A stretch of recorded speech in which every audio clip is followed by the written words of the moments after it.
Et si le fait de ne pas savoir être seul te faisait accepter des choses que tu ne voulais pas vraiment? Rester dans une relation qui ne te rend plus heureux, accepter certaines personnes parce que tu n'as pas envie d'être seul, remplir chaque moment vide avec ton téléphone, tes réseaux sociaux, et surtout avoir systématiquement besoin d'être en compagnie de personnes pour se sentir bien. On pense parfois que du coup, vouloir être seul, c'est vouloir un peu s'isoler de la société. Mais en fait, ça n'a rien à voir. Savoir être seul, c'est en fait savoir apprécier sa propre compagnie sans avoir besoin de quelqu'un d'autre pour se sentir bien. Et cette capacité peut changer beaucoup de choses dans ta vie. Avant de commencer la vidéo, n'hésitez pas à télécharger mon guide sur les 20 habitudes du bonheur quotidien. C'est quelque chose que j'ai fait vraiment avec cœur, donc n'hésitez pas à le télécharger, c'est le premier lien dans la bio en description. Allez, c'est parti pour la vidéo. Point numéro 1, parce que tu apprends à mieux te connaître. Lorsque tu es systématiquement en compagnie d'autres personnes, tu peux facilement vivre en fait selon leurs envies, leurs désirs, leurs habitudes et leurs attentes. Au final, tu fais tout ce que fait ton entourage. Tu vas là où les autres veulent aller, tu regardes ce que les autres regardent, et parfois tu finis au final par ne plus savoir ce que toi tu veux réellement dans le fond. Le fait de vouloir être seul crée un espace. C'est un espace dans lequel tu peux mieux réfléchir, te poser des bonnes questions ou peut-être mieux écouter son environnement. Qu'est-ce que j'aime réellement? Qu'est-ce qui me fait du bien? Qu'est-ce que je veux réellement dans la vie? Et qu'est-ce que je fais uniquement pour être accepté? Plus tu apprends à être seul, plus tu peux être à même de répondre à ces questions.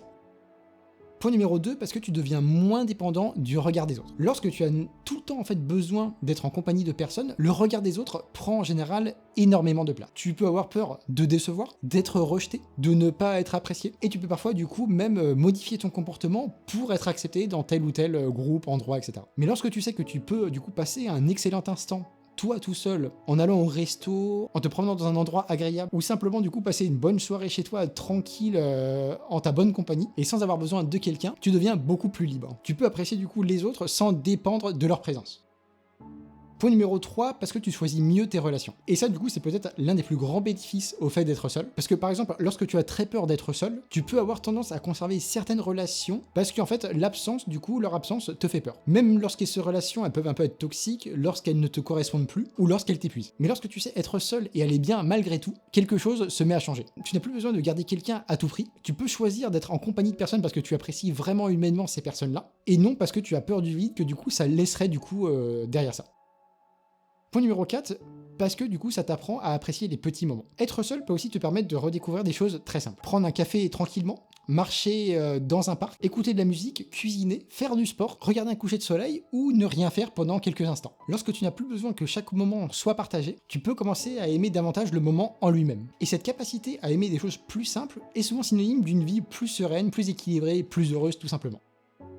Point numéro 5, parce que tu deviens à l'aise avec le fait qu'il n'y ait pas de bruit. Beaucoup de personnes remplissent tout le temps les moments où il n'y a pas du coup de bruit. Donc par exemple avec une notification, les réseaux sociaux, des vidéos, une conversation, un podcast, bref, toujours quelque chose. Et ça en fait c'est parce que aussi, il y a un truc qui arrive souvent, c'est qu'en fait l'absence de bruit, ça oblige du coup souvent à écouter réellement ce qui se passe dans notre tête. Mais apprendre à progressivement rester seul et à tolérer des moments de calme peut être bénéfique au final. Tu n'as pas besoin de fuir chaque pensée, tu peux tout simplement être spectateur de ce qui est en train de se passer. Et parfois tu découvriras que cette absence de bruit que tu cherchais à éviter est ce que tu avais besoin au final.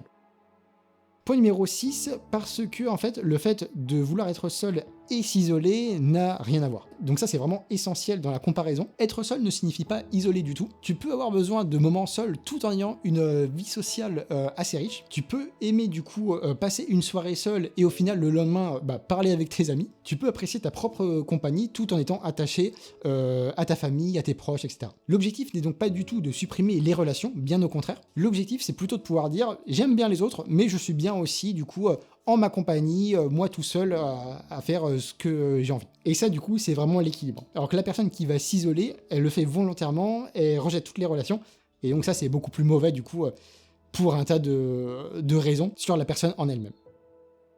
Parce que tu deviens plus libre. Et c'est peut-être du coup ça la conséquence la plus importante. Lorsque tu n'as plus peur d'être seul, tu peux prendre davantage de décisions pour les bonnes raisons. Tu peux quitter une situation qui ne te convient plus, dire non, prendre du temps pour toi, changer de direction, voyager, commencer quelque chose seul, ou tout simplement passer une journée entière à faire des choses que toi tu as envie personnellement. Tu peux commencer du coup à vivre dès maintenant. Pour conclure tout ça, du coup, apprendre à être seul ne signifie pas apprendre à vivre sans les autres. Cela signifie plutôt ne pas avoir besoin des autres pour se sentir bien. Et paradoxalement, lorsque tu développes cette capacité, tes tes relations deviennent plus intéressantes et plus belles. Parce que tu ne cherches plus quelqu'un pour combler un vide, tu choisis simplement de partager ta vie avec des personnes que tu aimes réellement dans le fond. Donc je t'invite à poser cette question, est-ce que si personne n'était disponible aujourd'hui, est-ce que je serais quand même passé une bonne journée? Si la réponse est non, ce n'est pas nécessairement un problème, c'est simplement une capacité que tu peux apprendre à développer. Et peut-être qu'en apprenant à être bien seul, tu découvriras quelque chose d'essentiel. Tu n'as pas besoin de fuir le fait de vouloir être seul, tu peux apprendre à en faire un espace de liberté. Voilà en tout cas pour cette vidéo, j'espère vraiment qu'elle vous aura plu. Si c'est le cas, n'hésitez pas à donner un petit like, ça fait toujours plaisir pour moi pour la chaîne, etc. Puis je vous dis à bientôt, salut!